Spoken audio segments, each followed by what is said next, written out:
Bonjour, bienvenue à Pharaon Magazine. Alors, il y a quelques jours, comme vous le savez sans doute, l'allée des Sphinx entre les temples de Luxor et de Karnak a été ouvert officiellement au public après plus de 10 ans de travaux.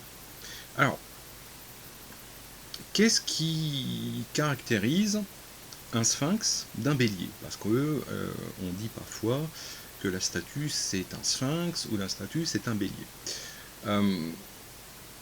Il y a quelques critères très très simples. En fait, un sphinx, c'est quoi? C'est une statue allongée, comme on peut le voir ici, un corps de lion, pattes de lion, et la tête, en général, c'est un roi quand il s'agit véritablement d'une statue royale, mais le sphinx peut avoir différents types de têtes.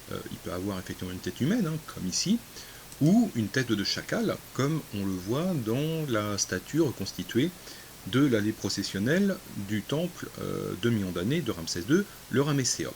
Donc on voit bien la tête de chacal et le corps de lion ici.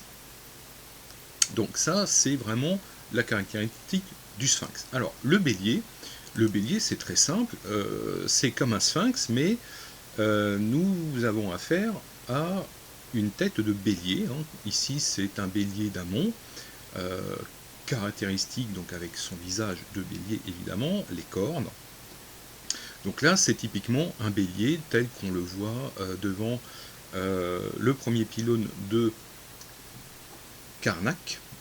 Mais on peut en voir d'autres exemplaires, notamment à côté du temple de Ronzou, ou même quand vous visitez les monuments plus tardifs de la 25e dynastie. Là, effectivement, on a plus des béliers que des sphinx. Alors, les deux, effectivement, sont utilisés. Le bélier, c'est avant tout le bélier d'Amon, donc vraiment lié au culte d'Amon. On ne le retrouve pas pour d'autres dieux.